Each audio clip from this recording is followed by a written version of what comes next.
ବର୍ତ୍ତମାନ ମୋର ଆଲୋଚନା କବିତା ଓ ଆବେଗ। ଆବେଗ ସାହିତ୍ୟ ସୃଷ୍ଟିର ମୂଳ। ଏହା ସାହିତ୍ୟକୁ ଆକାର ଦିଏ। କବିତା ସହିତ ଆବେଗର ସମ୍ପର୍କ ଅତି ନିବିଡ଼ ବା ଘନିଷ୍ଠ। ହେଲେ ବି କବିତା ରଚନା ସମୟରେ କବିର ମନରେ ସର୍ବଦା ଆବେଗ ଆସେନା।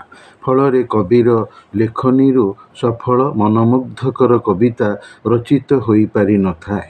ଏଥିପାଇଁ କବିର ମନ ନିରାଶ ହତୋତ୍ସାହ ହୋଇଯାଏ। ମନରେ ଆବେଗ ବା ଇମୋସନ୍ ନ ଆସିଲେ କବିତା ରଚିତ ହୋଇପାରିବ ନାହିଁ। ଆବେଗ ବା ଇମୋସନ୍ ହିଁ କବିତା ରଚନା କରିବାକୁ କବିକୁ ପ୍ରେରଣା ଦିଏ, ଉତ୍ସାହିତ କରାଏ। ଫଳରେ କବି ଏକାଗ୍ରତାର ସହିତ କବିତା ରଚନା କରିଥାଏ।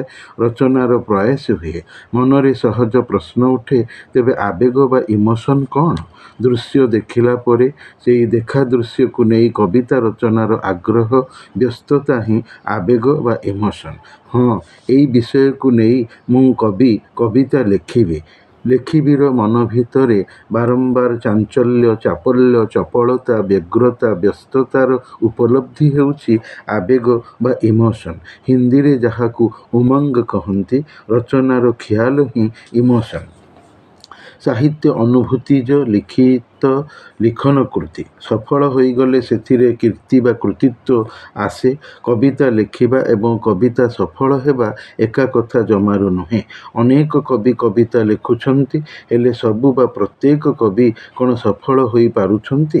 ଆଦୌ ନୁହେଁ। ପାଠକୀୟ ଗ୍ରହଣୀୟତାର ବହୁଳତା କବିତାକୁ ସଫଳ କରାଏ। ଫଳରେ କବିତା ପାଠ୍ୟାନ୍ତର୍ଗତ ହୁଏ, କବି ଲୋକପ୍ରିୟ ହୁଏ, ପୁରସ୍କାର ପାଏ, ଅବିସ୍ମରଣୀୟର ମର୍ଯ୍ୟାଦା ପାଏ। କବିତା ରଚନାର ସଂଖ୍ୟା ବଢ଼ାଇ ଦେଲେ ଯେ କବି ସଫଳ ହୋଇଯିବ, ଏହା ବି ଜମାରୁ ନୁହେଁ। ଗୋଟିଏ କବିତା ଲେଖି କବି ମାର୍କଣ୍ଡ ଦାସ ସଫଳ କବିର ସମ୍ମାନ ପାଇଛନ୍ତି। ତାଙ୍କର କେଶବ କୋଇଲି ବହୁଳତର ପଠିତବ୍ୟ। ଅନେକ ସମ୍ପାଦିତ ବହିରେ ସ୍ଥାନିତ ହୋଇଛି। ଫକୀରମୋହନ ଅନେକ କବିତା ଲେଖିଛନ୍ତି, ହେଲେ ତାଙ୍କ ରଚିତ ମୁଁ ହାଟବାହୁଡ଼ା କବିତା ବେଶୀ ଲୋକପ୍ରିୟ ହୋଇଥିବାରୁ ପାଠ୍ୟାନ୍ତର୍ଗତ ହୋଇଥିଲା। ବର୍ଷ ବର୍ଷ ଧରି ଶ୍ରେଣୀଗୃହରେ ପଠିତ ହୋଇଥିଲା। କବିତା ରଚନା ସମୟରେ ଆବେଗ ଭଲ ଥିଲେ ଲେଖନୀରୁ ଭଲ ବା ଉତ୍ତମ କବିତାର ରଚନା ସମ୍ଭବ ହୋଇପାରିଥାଏ। ଆବେଗ ଲେଖିବାକୁ ଲେଖକ ବା କବିକୁ ସ୍ୱତଃ ଡାକିବ, ଆସେ ଲେଖେ ବୋଲି ମନ ଭିତରେ ଚୁପ୍ କିନା କହିବ। ଫଳରେ କବି ରାତି ଅଧରେ ବିଛଣା ଉପରେ ବସି ନିଦ ବା ଗହନ ନିଦ୍ରାକୁ ପରିତ୍ୟାଗ କରି ଶୋଇବା ଛାଡ଼ି ଦେଇ କବିତା ଲେଖି ବସିବ। ଯେମିତି କବି ଚିନ୍ତାମଣି ବେହେରା ପେଚା କବିତା ଲେଖି ବସିଛନ୍ତି।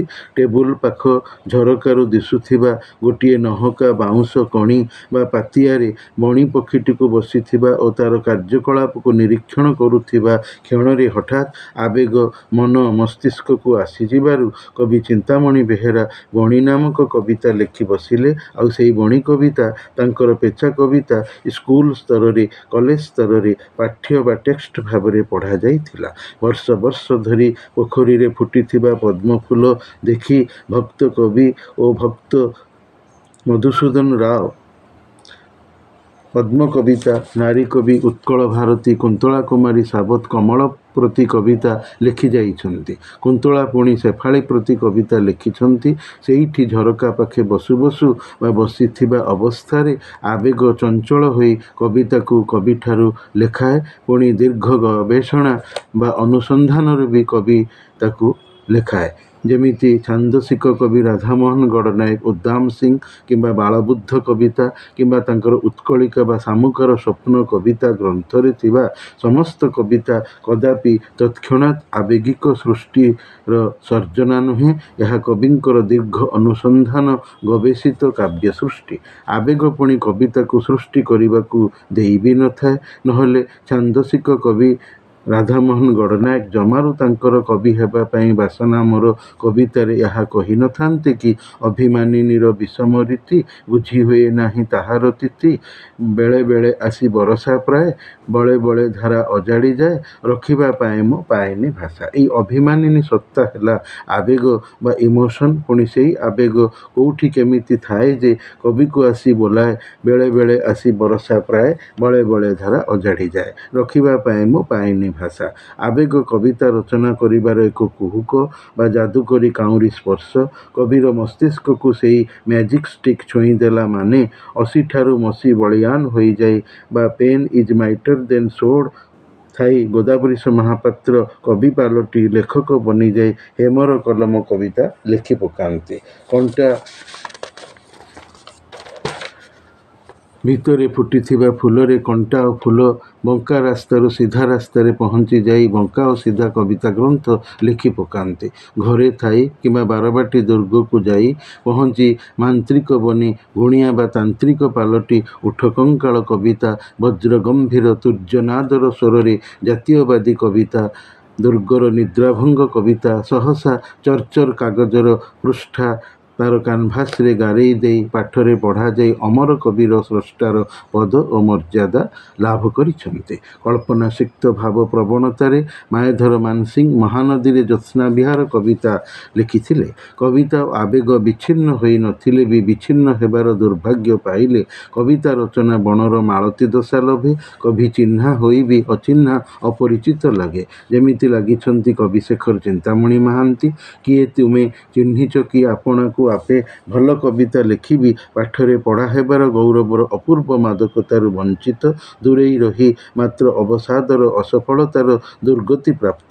ତେଣୁ ତାଙ୍କର କାବ୍ୟ ଆବେଗ ନିଜ ପାଇଁ ସିନା ବୃହତ୍ତର ସମାଜ ସୁଖଦାୟୀ ପାଇଁ କଦାପି ନୁହେଁ ବୋଲି ଅତ୍ୟନ୍ତ ଦୁଃଖର ସହିତ କହିବାକୁ ହେଉଅଛି ଆଜି। ଆବେଗ ନିଜର ହେଉ ଅଥବା ପରର ତାକୁ ଶିଖରର କରାଇ ପାରିଲେ କବିର କାଳ ଜୟୀ ହୋଇ ରହିପାରିବ, ନହେଲେ କବିର କାଳ ହୋଇଯିବ କଳଙ୍କିତ। ସୁତରାଂ କବିତା ପାଇଁ ଆବେଗ ଭଲ କଥା ଯେତିକି ମନ୍ଦ କଥା ତାଠାରୁ ଜମା କମ୍ ନୁହେଁ। କବିତା ରଚନା କ୍ଷେତ୍ରରେ ସର୍ବଦା ଆବେଗ ବା ଇମୋସନ୍ ସହଜରେ ମନ ମସ୍ତିଷ୍କକୁ ଆସି କବିତା ଲେଖିବା ପାଇଁ କବିକୁ ଆଘାତ ଦେଇନଥାଏ। ଆବେଗ କିଭଳି ଅନାୟାସରେ ଆସିବ ଏଥିପାଇଁ କବିକୁ ମଧ୍ୟ ପ୍ରଯତ୍ନଶୀଳ ହେବାକୁ ପଡ଼ିବ। ଯଥା ପ୍ରଥମତଃ ଆବେଗ ଉତ୍ପନ୍ନ ନିମିତ୍ତ ପରିବେଶ ବା ବାତାବରଣ ମଧ୍ୟ ନିରୋଳା ନିକାଞ୍ଚନ ହେଉଥିବ, ଗହଳି ଚହଳି ନଥିବ। କାରଣ କବିତା ରଚନା ବା ସର୍ବୋପରି ସାହିତ୍ୟ ସୃଷ୍ଟି ଭାବାନୁମୋଦିତ ସୃଜ୍ୟମାନ କଳା। ଚୁପଚାପ ପରିବେଶ ଏଥିପାଇଁ ନିହାତି ଦରକାର। କବି ଚିନ୍ତା କରି ଲେଖିବ, ଭାବି ଭାବି ଗାରେଇବ। ବିଳମ୍ବିତ ରାତିର ନିରୋଳା ପରିସର ଏଲାଗି ନିତାନ୍ତ ଆବଶ୍ୟକ। ନହେଲେ ସୃଜ୍ୟମାନ ସାଧନା ବାଧାପ୍ରାପ୍ତ ହେବ। ଯୋଉଥିପାଇଁ କବି ଗୋଦାବରୀଶ ମହାପାତ୍ର ତାଙ୍କର ନବଦିଗନ୍ତ ନାମକ କବିତାରେ କହିଛନ୍ତି, ବସି ନଦୀ ତୀରେ ନିର୍ଜନତମ ସ୍ଥାନେ ଡାକିଲି କବିତା ଆସ ଗୋ ଆସ ଗୋ ଆସ। ଦେଇଛି ବଚନ ରଖିବି ଆପଣା ମାନ ଛାପା ଅକ୍ଷରେ ହେବ ତୁମେ ପରକାଶ। ନହେଲେ କବି ଆଦୌ କହିନଥାନ୍ତେ ଏହିଭଳି କଥାକୁ। ଦ୍ୱିତୀୟତଃ ଅନୁଭୂତିର ସାନ୍ଦ୍ରତା, ବେଶୀପଣ ବା ତୀବ୍ରତା, ଅତ୍ୟାଚାର କବିର ମନରେ କବିତା ଲେଖିବାକୁ ଆବେଗ ଉତ୍ପନ୍ନ କରାଏ। ଅଭିଜ୍ଞତା ଯଦି ସୁତୀବ୍ର ଅଛି ତେବେ କବିତା ସହଜରେ କ୍ଷଣକରେ ଲେଖି ହୋଇଯିବ। ଯେମିତି ଭକ୍ତକବି ମଧୁସୂଦନ ରାଓଙ୍କର ବର୍ଣ୍ଣବୋଧ ପୁସ୍ତିକା ସ୍ଥିତ ଅରଣା ମଇଁଷି ରହିଛି ଅନାଇ, ମଇଁଷିର ପାଶ ନଯାଉ ଦନାଇ। ଏ ଏକ ପାଠ୍ୟଜନିତ ଅନୁଭୂତିଜ ବା ଅଭିଜ୍ଞତାଜାତ ଦର୍ଶନ। ଏହାକୁ ଅନ୍ୟାନ୍ୟ ପାଠକ ପଢ଼ି ଭୁଲିଗଲେ, ହେଲେ କେନ୍ଦ୍ରାପଡ଼ା କଲେଜର ସେତେବେଳକାର ଇତିହାସ ଅଧ୍ୟାପକ କବି ଦୀପକ ମିଶ୍ର କିନ୍ତୁ ଜମାରୁ ଭୁଲି ନ ପାରି ମନେ ମନେ ଗୁଣି ହେଲେ କିପରି ଉପରୋକ୍ତ ଦୁଇ ବାକ୍ୟକୁ ଲମ୍ବାଇ ସୁନ୍ଦର ଓ ଆଉ ଗୋଟିଏ ଅନନ୍ୟ ଅନୁପମ କବିତାଟିଏ ସୃଜିବେ। ସୃଷ୍ଟି କଲେ ବି ଅରଣା ମଇଁଷି ନାମରେ କବିତା। ବହିର ନାମ ହେଲା ବି ଅରଣା ମଇଁଷି। ନିଜର ନବନିର୍ମିତ କୋଠାଘରର ନାମ ବି ଦେଲେ ଅରଣା ମଇଁଷି।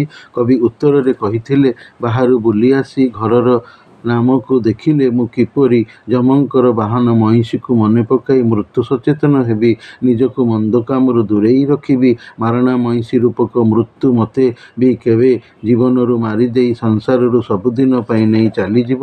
ଆଉ ଦନେଇ ଭିତରେ ସମଗ୍ର ମଣିଷ ଜାତି ମୁଁ ହୋଇ ମଣିଷକୁ ବି ଜଗତର ଧାରକଟିଏ କରାଇବି। ଦେଖନ୍ତୁ ଆବେଗ ବା ପ୍ରବେଗ କବିଙ୍କୁ କେତେ ଦୂର ନେଇଗଲା, କେଉଁ ସ୍ଥିତିରେ ନେଇ ପହଞ୍ଚାଇ ଦେଲା। ଆବେଗ ଉତ୍ପନ୍ନ କଳାର ଏହା ହିଁ କାରିଗରୀ। ତୃତୀୟତଃ ଅନ୍ୟର ପ୍ରଭାବ ବି ଆବେଗ ଉତ୍ପନ୍ନକାରୀ ହୋଇଥାଏ। ଯେମିତି ଅନ୍ୟର ଅପରର ସାହିତ୍ୟ କୃତିକୁ ପଢ଼ି କବିର ମନରେ ଆବେଗ ଛାଁକୁ ଛାଁ ଆସି ପ୍ରଭାବିତ କବିତା ଲେଖାଇ ସେଇଥିରେ ପୁଣି ସ୍ୱାତନ୍ତ୍ର୍ୟ ବା ନିଜସ୍ୱତା ବି ଧରାଏ। ଯେମିତି ହୋଇଛି ରେବତୀ ଗଳ୍ପ କ୍ଷେତ୍ରରେ, ଅଳକା ସାନ୍ୟାଲ କବିତା ରଚନା ଦିଗରେ। ନହେଲେ ଆବେଗ କବିତାକୁ ବିଶ୍ରୀ ବା କୁତ୍ସିତ କରିଦେବ। ଯଦି ପ୍ରଭାବୀକରଣରେ ନିଜସ୍ୱତାକୁ ନ ଆଣିଛି, ମୋ ଲେଖାକୁ ପଢ଼ି ବୀରବର ମୋ ଭଳିଆ ଆଉ ଏକ କବିତା ସର୍ଜିବାକୁ ଯାଉଥିଲା ସିନା, ହେଲେ ଲେଖି ପାରିଲା କୋଉଠି? ଅଧା ଲେଖାରେ ଅପାରଗ ହୋଇ ରହିଗଲା ହତଭାଗା। ଏଇଭଳି ବୋଲଣା ଶୁଣିବ, କଟାକ୍ଷରେ ହୃଦ କଟାଇବ ବିଚାରା। ସୁତରାଂ ଆବେଗର ସାହିତ୍ୟରେ ବେନାମୀ ହୋଇଯିବା ଉଚିତ ନୁହେଁ, ନାମଜାଦା ହୋଇ ରହିବା ଦରକାର। ତେବେ ସାହିତ୍ୟ ମାନ୍ୟତାପ୍ରାପ୍ତ ରାଜକୀୟ ଦରବାରରେ ସାହାବଜାଦା ହୋଇ କିସା କୁର୍ସିକା ବନିପାରିବ, ଆଲଟ ଚାମର ଚାଚେରୀ ଲୀଳା ଦେଖାଇ ପାରିବ, ସୁଧୀ ସାଧୁ ବୋଲାଇ ସ୍ୱନାମଧନ୍ୟ ହୋଇପାରିବ।